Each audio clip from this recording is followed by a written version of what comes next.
Au nord de Liège, sur la rive gauche de la Meuse, s'étend un quartier populaire assez récent, à la limite d'Erstal, et aujourd'hui lieu d'un vaste réaménagement pour le passage du tram.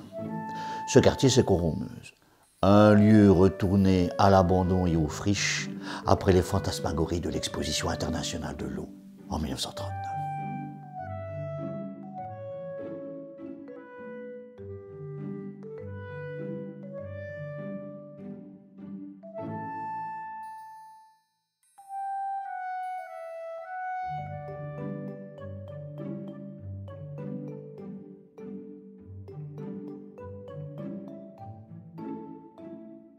Comme on le voit sur cette vue de la cité en 1738, Coron-Meuse n'existe pas, et longtemps ce ne sera qu'une campagne au sortir des vergers de Saint-Léonard.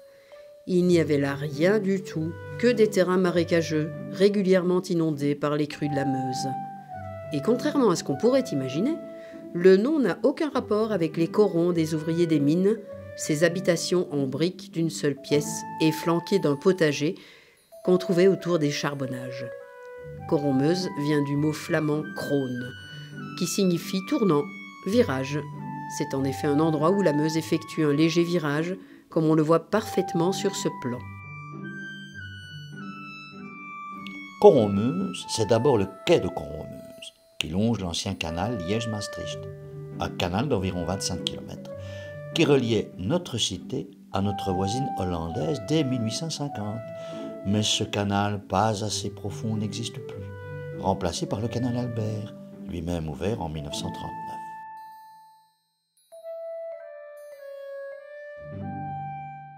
Ce quai s'ouvrait sur le bassin de Coron-Meuse, qu'on voit ici, lequel servait d'entrée au canal.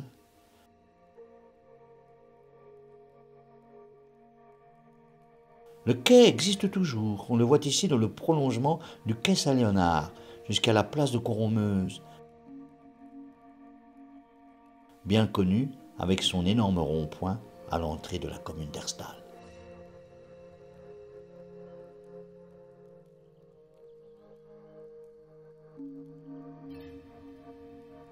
Mais Coron-Meuse, c'est aussi le pont de Coron-Meuse qui, je l'ai retenu parce qu'on en a déjà parlé précédemment, deviendra le pont Atlas. Excellente mémoire. Or, ce pont a été nommé ainsi, comme l'indique une stèle à proximité, en souvenir des exploits du petit remorqueur Atlas V, qui franchit de force les barrages allemands sur la Meuse en janvier 1917 pour rejoindre les territoires neutres de la Hollande voisine. C'est un pont magnifique et assez imposant. Oui, avec ses 315 mètres, il franchit à la fois la Meuse, la dérivation et Canal Albert. Mais l'ouvrage est assez récent, 1930 je pense, un des souvenirs de l'exposition internationale de cette année-là. Exact. Mais le pont Atlas fut détruit pendant la guerre le 11 mai 1940 par l'armée belge qui souhaitait ainsi ralentir les progressions de l'armée allemande. Le pont que nous voyons est le pont en béton reconstruit en 1947.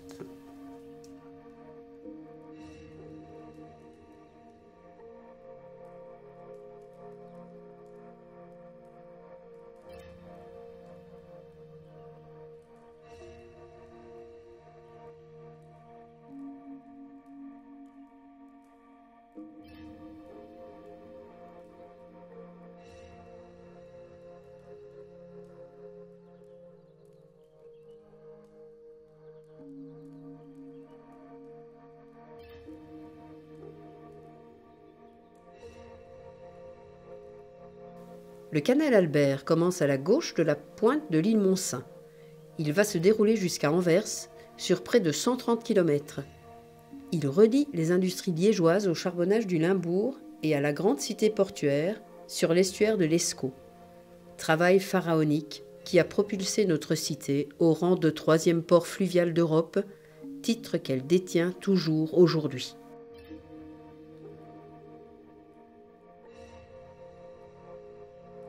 À hauteur de visée, le canal Albert débouche sur un autre canal, à Lannay, à l'entrée duquel attend un système de 4 écluses, car le canal de Lannay, plus petit, conduisant à Maastricht, ne permet pas le passage des gros calibres qu'on voit sur le canal Albert. Ces écluses datent de 1960 et ont été agrandies en 2015.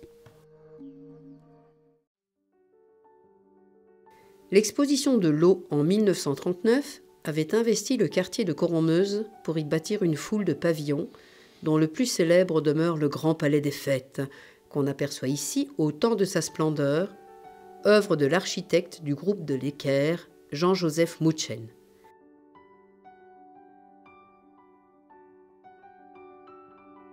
Le bâtiment existe toujours, dans un sale état, certes, royaume des rats et des courants d'air, mais il est encore là, unique héritage de l'Expo de 1939 avec le parc Astrid qui s'étire le long du quai de Wallonie.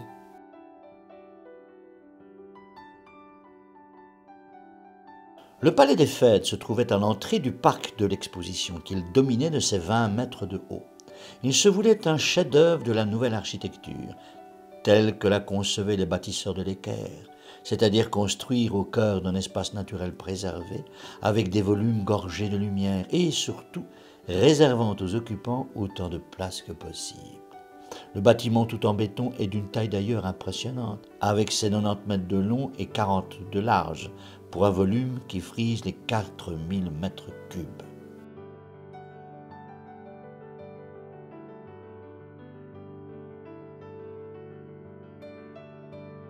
Son entrée était tournée vers la ville au sud. Les façades avaient en outre été ornées de frises en bas-relief, réalisées par plusieurs artistes locaux. La première, Liège, les arts et les sciences, d'Adolphe Vansart, de 23 mètres de long. L'autre, Dionysos, d'Adelin Salles, qui ressemble au bas-relief flanquant le pont des Arches depuis 1949. Ou bien encore la frise de la façade du lycée de Rouen. Normal, c'est le même sculpteur. Mais c'est l'ancienne patinoire. Oui, et abandonnée en 2010, suite aux rigueurs d'un hiver particulièrement enneigé, et remplacée en 2012 par la patinoire de la Médiacité au Londo. Et cette patinoire avait fonctionné pendant longtemps? Quasiment depuis la guerre, jusqu'à son abandon définitif en 2010. Alors c'était une des plus grandes patinoires d'Europe, avec ses 58 mètres de long sur ses 26 mètres de large. C'est un site historique qui a été victime d'un vandalisme continuel et d'une malchance obstinée, puisqu'on avait pensé le retaper pour une nouvelle exposition universelle en 2017. Qui n'a jamais lieu chez nous. Évidemment. Mais pas de chance. La candidature de la ville de Liège pour cette exposition universelle ne fut pas retenue au profit de la candidature d'Astana, la capitale du Kazakhstan. Par voie de conséquence, les projets de réhabilitation de l'ancien palais des Fêtes furent aussitôt abandonnés. Le bâtiment retourna à son lent naufrage, royaume des rats et des drogués qui le vandalisent. Un incendie avait même failli avoir sa peau définitivement en 2020. Heureusement, le valeureux vestige de notre exposition d'avant-guerre était trop coriace pour s'effondrer si tristement. Malgré son prestige certain, le bâtiment n'a pas fait l'objet d'une procédure de classement. Un désamiantage a été en principe programmé pour cette année, mais la ville ne fait pas grand-chose pour empêcher l'aggravation des dégâts, à part obstruer les entrées pour empêcher les animaux nuisibles d'y proliférer. Et bien sûr, plus le temps passe, plus la restauration sera une entreprise coûteuse et difficile.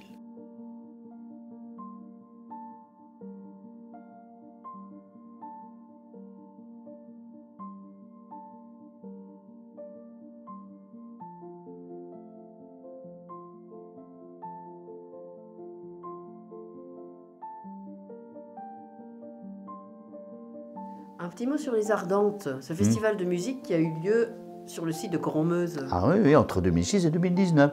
Or, ce grand festival de musique a fait revenir la foule, une foule de jeunes, sur le site de l'exposition de 1939. Soit 100 000 festivaliers pour la dernière édition en Coronmeuse. Absolument. Et 210 000 en 2022, après le déménagement de l'événement à Raucourt. Déménagement réussi. Mais les halles, les fameuses halles de Coronmeuse, que sont-elles devenues? Alors, ces halles fameuses ont déménagé en avril 2021 vers Bressou, où elles se trouvent aujourd'hui sous l'intitulé Liège Expo. De ce qu'on nomme la zone multimodale de Bressou, c'est-à-dire le long de l'autoroute vers la Hollande, entre le pont Atlas et le pont barrage de l'île Montsaint, la ville de Liège finance un ambitieux projet, le projet Liège Expo. Un projet qui pèse près de 50 millions d'euros. Ce projet est destiné à développer là-bas un ensemble de surfaces commerciales, dont nos nouvelles halles des foires. Mais c'est aussi des salons d'exposition, tout cela dans le cadre d'une revalorisation du quartier.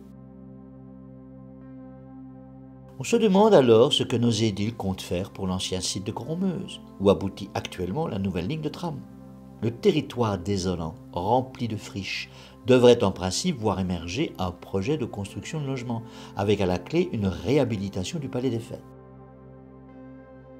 La presqu'île de Coronmeuse deviendrait ce que le langage officiel appelle aujourd'hui un écoquartier, autour d'une marina, un ensemble dénommé Rives Ardentes. Les 200 premiers logements ont été mis en vente en 2021. Cela semble donc sérieux. Aux dernières nouvelles, des fonds ont été dégagés pour la restauration de notre ancien Palais des Fêtes. Pour notre géant, son obstinée résistance aux intempéries ont eu un sens.